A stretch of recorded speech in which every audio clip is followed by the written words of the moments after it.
Motivation comes and goes, and that's not really what we're looking for. Looking for you to come in here, handle your business every day, and the rewards will come.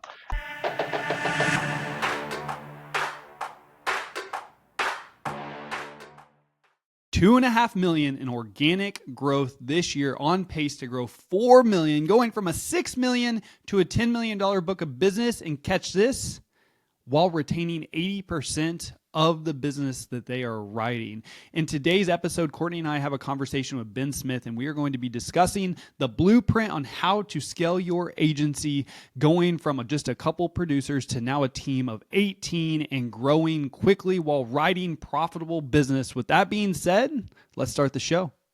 Hey, welcome to the Insurance Buzz. We are your hosts, Michael and Courtney Weaver, and we have a very special guest with us today, elite agent Ben Smith. Ben's agency has grown organically over $2.5 million in premium this year, and that's exactly why we wanted to bring Ben on today.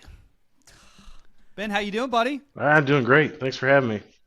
Heck yeah, man. I am pumped. Okay, I'm going to start at the 2.5 million because you just dangled a carrot in front of all of us. Organic growth, you did it in 10 months. Before we hit record, you were saying that you have a goal of $4 million in organic growth for this year. I want to know, where did that number come from? Yeah, it's kind of, I believe in you have a goal and you walk everything backwards. So if you have X number of people doing X number of sales per month, with an 80% retention ratio, we should be able to grow by 10 million. So a lot of this just comes down to math. So we should be able to do that.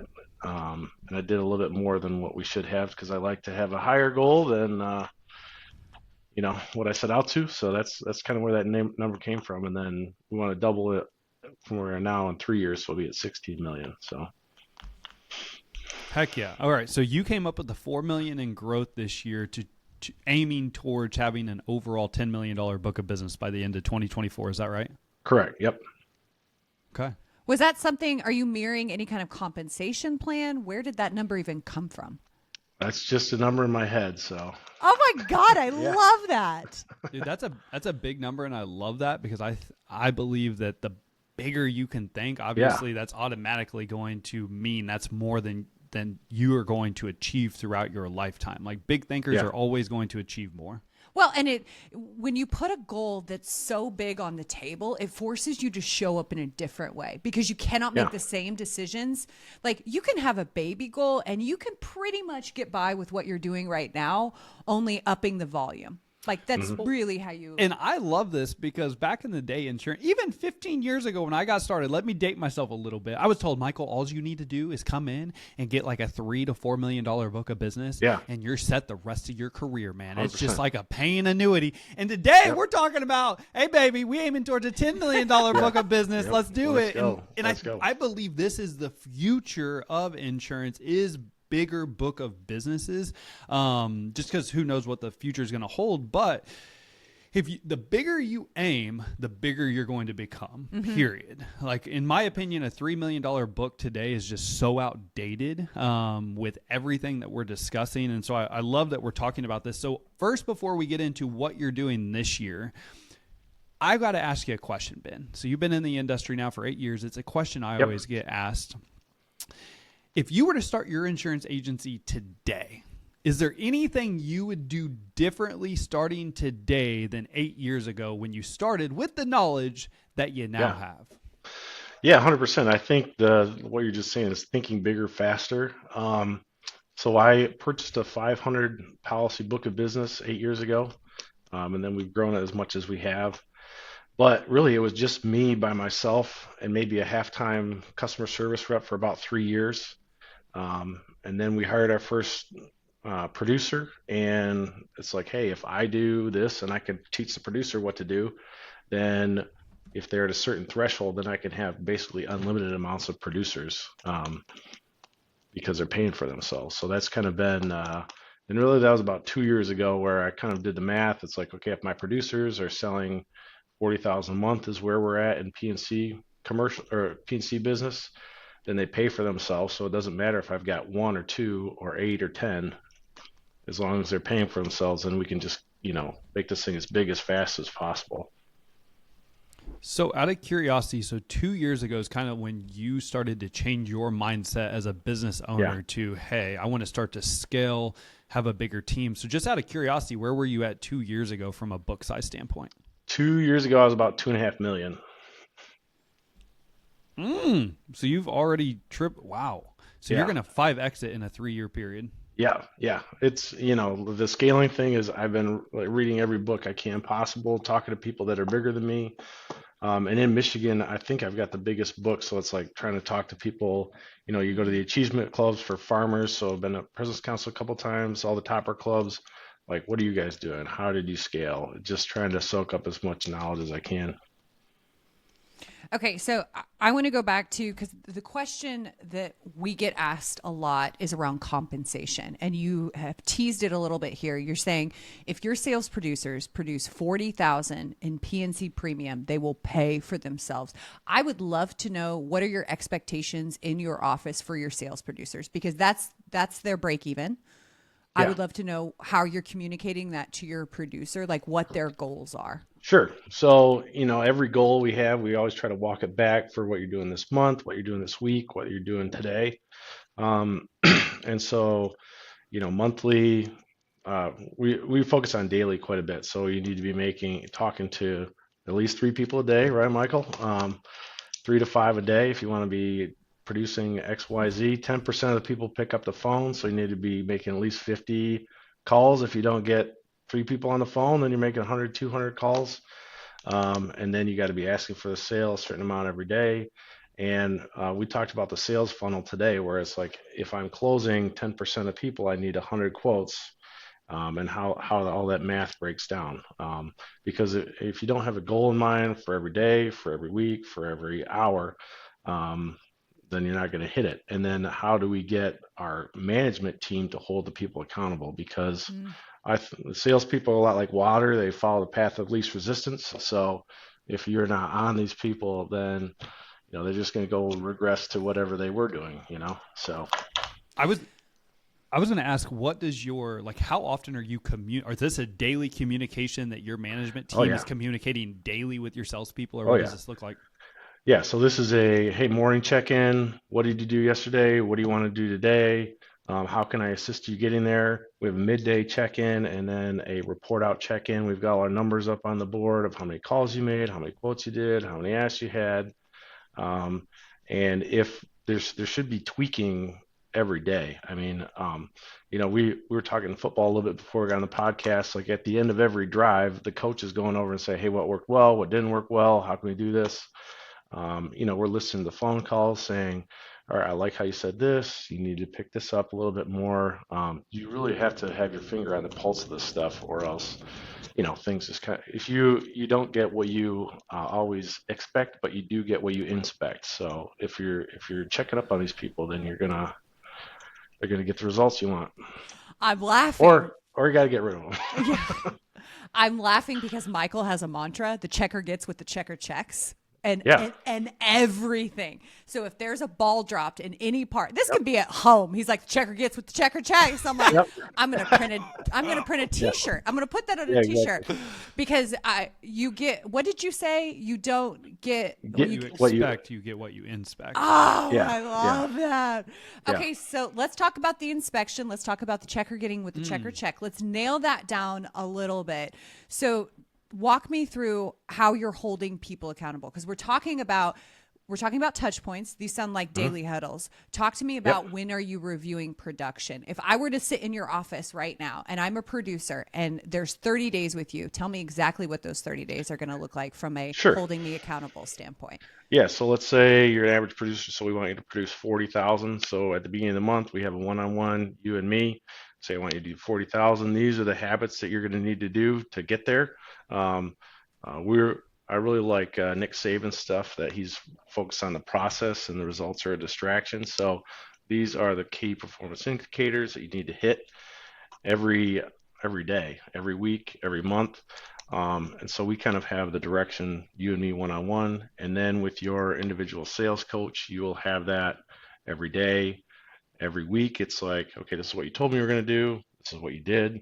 every day. It's this is what you told me you're going to do. This is what you did, and also a midday check-in. So really, there's 3 check-ins per day, and then one at the beginning of the week, one at the end of the week, and then one at the beginning of the month, and one at the end of the month. So we shouldn't get to the end of the month and you say, "Oh, I only did 15,000. I have no idea why." It's like um, we need to know that as soon as possible. So we're constantly tweaking and checking that stuff. So When somebody comes to you and they do have 15,000 and it's the 25th of the month, what's your process like with that?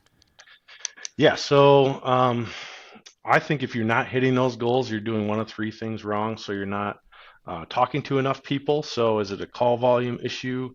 You're not saying the right things. So, are you not asking for the sale on the phone? Are you, going, we do some straight line stuff here. So is the conversation going on a straight line? Are you going to Pluto or Uranus with everything else? Or are you not quoting properly? So are you only quoting monoline stuff? Are you giving them all the discounts? Are you asking about, we give occupational discounts here, or we have an app that So the first thing I do is I talk to my managers. Okay, which one of these areas are they not doing well in? Are they calling enough, quoting enough, or saying the right things? And then in there, we have interventions for each one of those things that people would be struggling with. As a former teacher, if somebody's not reading well, it's like I can't just say, hey, read better. It's like, what am I going to do to have an intervention where they can get it and understand it? Does that make You're sense? Oh it my makes total gosh, it sense. makes So total we- sense. If Yeah. I had a that would be Yeah. what went off right there. We did the same thing. So we always measured calls, contacts, quotes, and sales. And so Yeah. I'd have them either email that at the end of the day, is something I did towards the end. But in the beginning, they actually had, when I started, they had to do a call sheet every single day and put it on my Yeah. desk. And then at the end of the week or the end of the month, depending on the results, we would go over that. That's exactly what you're doing. You're either not Yeah. doing the activity, or you're having a problem when you're calling, converting it into a quote, Yeah. or when you get them on the phone, your conversation may be a little off because you're not converting at the closing rate you should. So I love that. Yeah. If you're not watching this on YouTube, Ben behind him has Stephen Covey's 7 Habits of Highly Effective People. And then there's also a quote back there. What does that quote say? I'm in control of my own financial freedom. So I you love can make as much, the ceiling's gone, so you can make as much as you want here. I love this because so many times I am hearing anymore in the insurance agency how people want to be CEOs, but they're missing the Nick Saban step where you actually have to monitor and test everything and then come in with support when you see that something's falling behind. I love that you are actually walking the walk. Can I talk about something sexy before we? Yeah, what's up? Your 80% retention rate? Yeah, it's pretty, a lot of that. I think farmers rates are really good here in Michigan right now. But it's sales processes for everything. So we've got a renewals process. So reach out to the new renewal every time, check for discounts, cross sell stuff. So Well, I'm definitely not the best in the state, but yeah. Whoa, pretty whoa, proud of whoa, whoa, that whoa, whoa, whoa, 80%, whoa, whoa, so. hold up. An 80% retention rate on a book of business that has grown by over 2.5 million this year. That is outstanding. Most people I know that are growing at those levels are losing somewhere between 35 to 50% of their business by the 6 to 12 month mark. And so while it may not be as good as you want it to be, I also want to make sure that credit is being given where credit is owed. And Sure. so you said that you have a renewal process.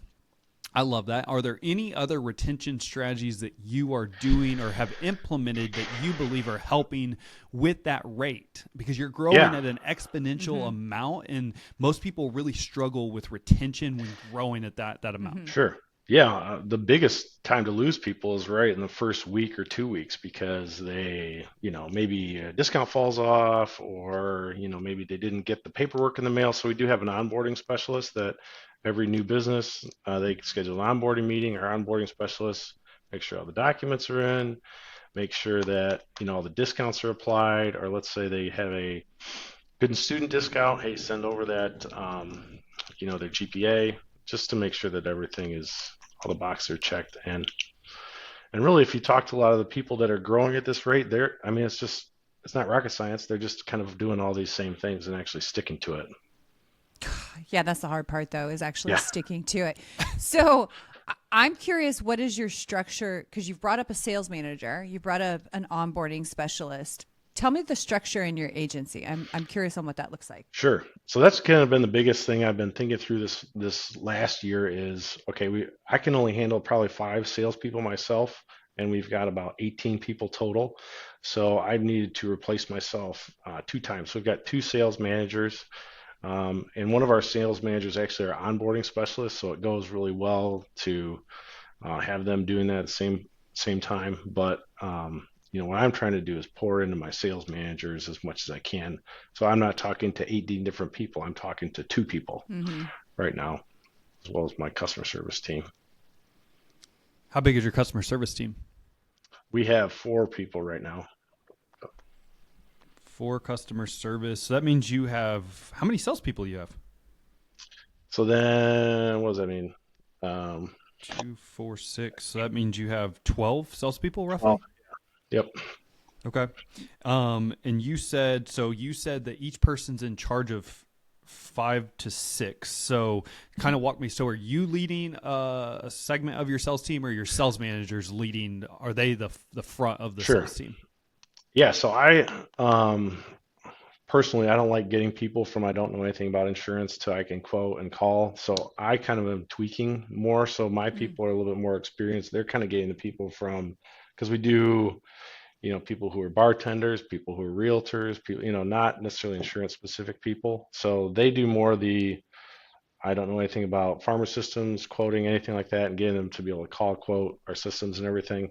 And then the people I've got about 5 that are, hey, let's do commercial stuff. Let's talk about some advanced IUL stuff. Let's, get this process dialed in. Awesome. Do you run a specialist or a hybrid model? As far as our a specialist, or do you have like a life specialist, a commercial specialist, or I would do love they to do? have. Yeah, I'd love to have one. One thing that we've done quite a bit is we've graduated 18 proteges that are now agents. And the problem with that is we've got really good people and they know what they're doing, and then they leave me. So, Yeah. so I would love to have a life specialist or a commercial specialist, but we've had some people launch their own agencies doing really well. But yeah, that would be the next level for sure. So your sales team is responsible for auto, fire, life. Like they're the hybrid type of sales professional. Yeah. Yep. Okay. Yep. I have loved everything that you said, but I want to make sure that I'm speaking to the person who is in the camp of, I would love to do all of this, but I'm not there yet. What would you say to that person? Their first action step should be to get them on the track of 2.5 million in 10 months, 80% retention rate. These are big. Again, we're talking about big goals, but let's break it down and make it more tangible. So somebody who's listening, who's struggling maybe with both of those things, what would be the one thing that you're like, just start here, go to this thing? Sure. I would say, most farmers agents, most agents are just them and maybe their CSR person. Adding that producer is the first big step. And then I see a lot of people add a producer, but then maybe they're not buying leads, so they don't have enough to do and they fizzle out, or they're not training them properly, or they aren't out there. If you go to Weaver Sales Academy, you could get some good training, right?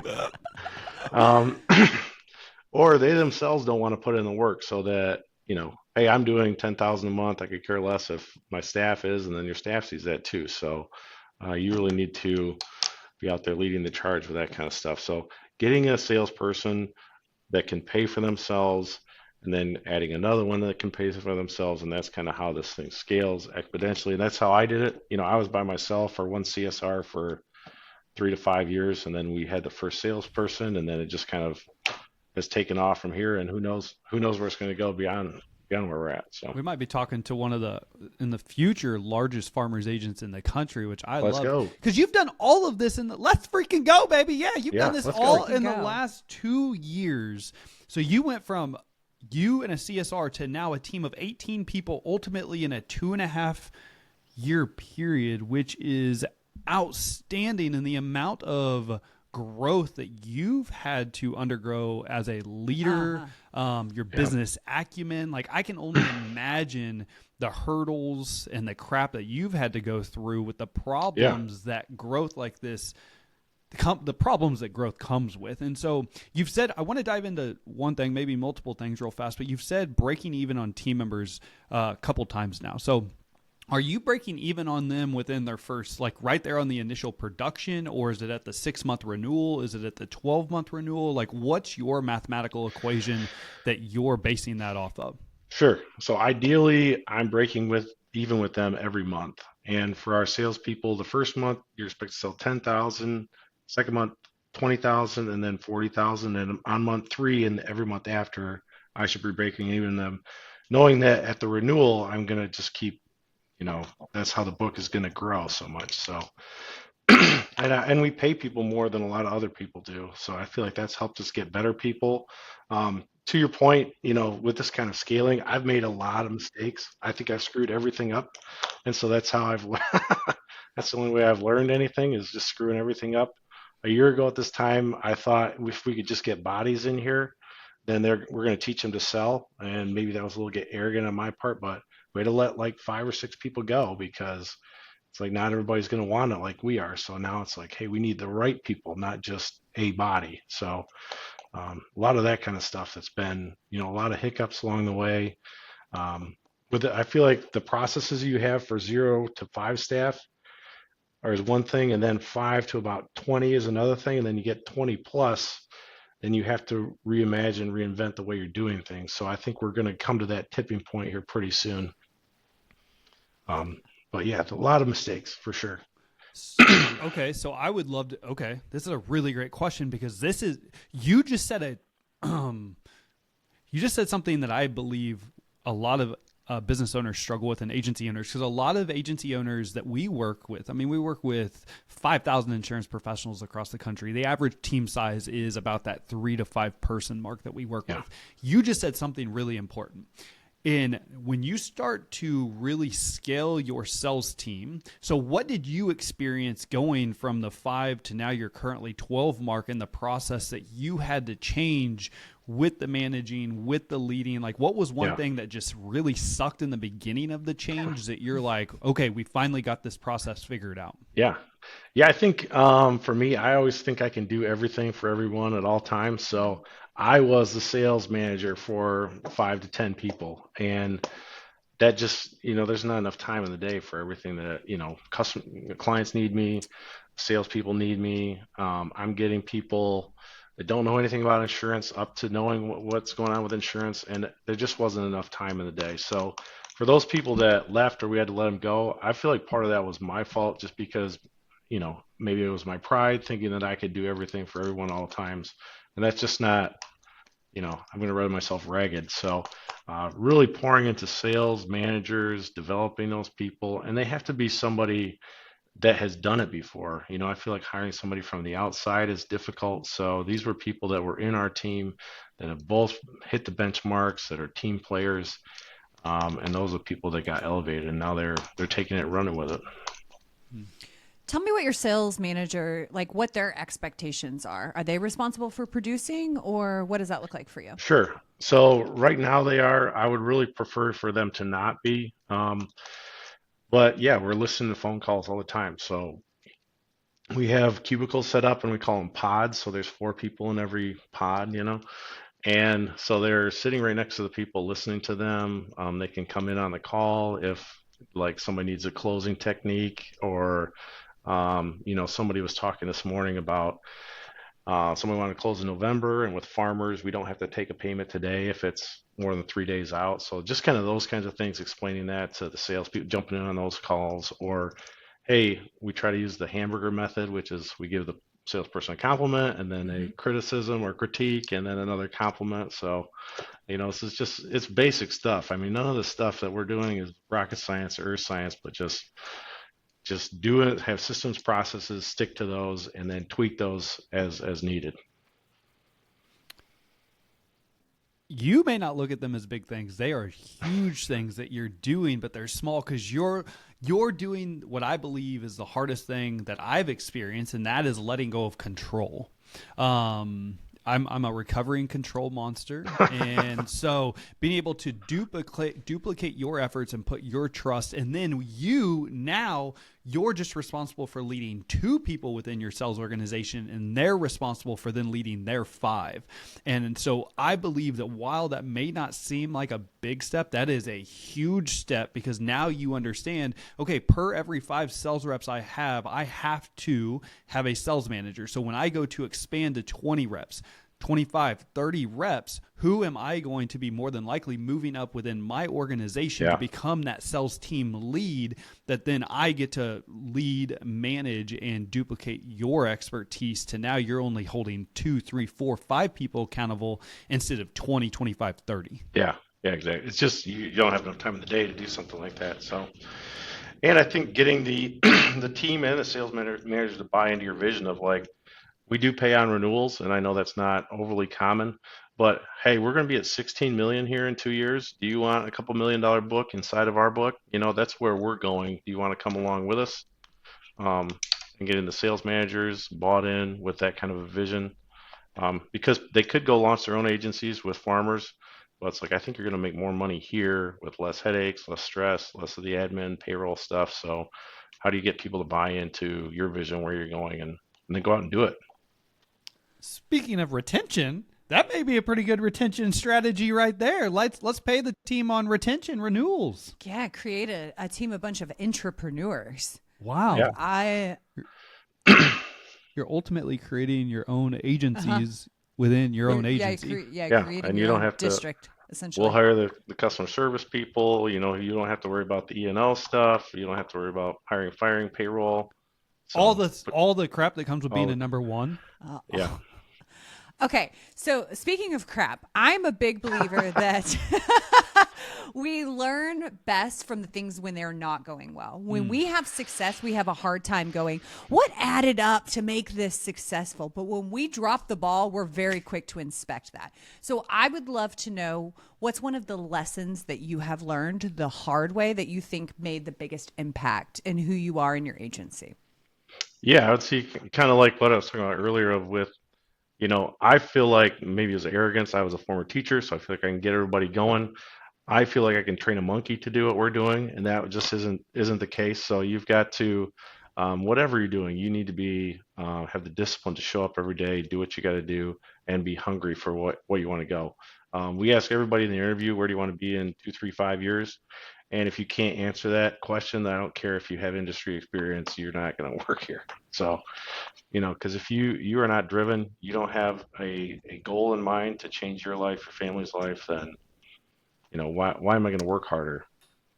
That's so good. It's a vision. So just to make sure I'm grabbing what you're saying, so you've learned what producers or individuals look like that Yeah. you want on your team versus hiring a bunch of people that didn't work out. Is that Yeah, that's 100% exactly right. And people that I thought would be great, you know, they might come in the interview, they've got insurance experience, they are charismatic, but they don't have the discipline to come in and, you know, if you got a goal out there, you don't have the discipline to walk it back and say, I can't have a bad month, I can't have a bad day.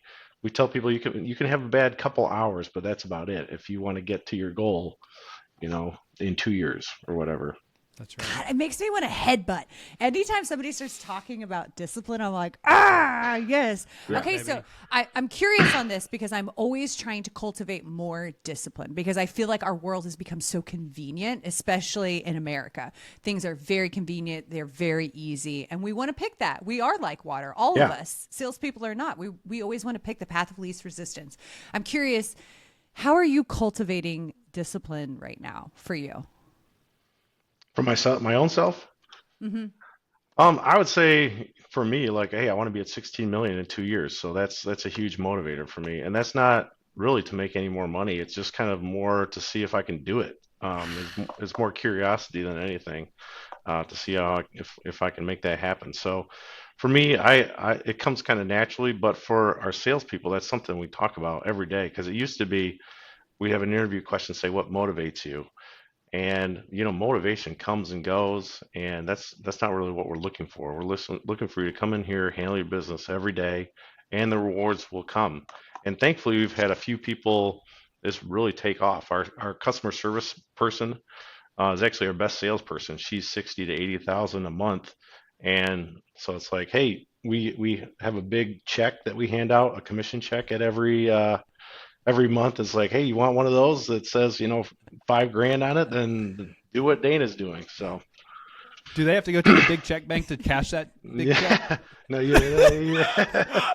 I don't know if they would actually cash that for you or not, but We just watched Semi-pro. Semi-Pro. semi-pro, yeah. It's like, it's a big Yeah, there check. You got to go to the big check Yeah. department at the. that's you need right. a bigger bank. You need to go Yeah. to a bigger bank. Oh, man. I love that. We had a big check too, and it's so fun. I would die Yeah. if actually. Can somebody please do that? If you're listening to this and you have a big check, can you please walk into your bank and try to Yeah. cash that Oh, just so I man. can. Pay to the order of, yeah. Okay, but you just dropped a nugget, and I cannot leave that. Your service person does $60,000 to $80,000. She's a rock star. Yeah. Is that on pivots? Like, tell me what that is. Yeah, She so prospecting? She's not working any leads or anything. It's just people, unsuspecting people call in and want to add an auto, and all of a sudden they're walking out with a home or life or whatever else. So she's hustling. She's awesome. She's the best I've ever seen it, and she's just blunt. She's like, you're only covered for 200,000. Why would you want that? You want to be covered with us. And we have people sit with her just so they can learn what she's doing. But she doesn't stop, and she just tells it like it is. What is her name? Dana. Dana. Dana. We love Congrats, Dana. Dana. Yeah, I would definitely love Dana too. Inside Yeah. sales team. That's powerful. Well, I love that because so many times we lump service in the category of non-production, and Yeah. they're the ones that are having most of the conversations.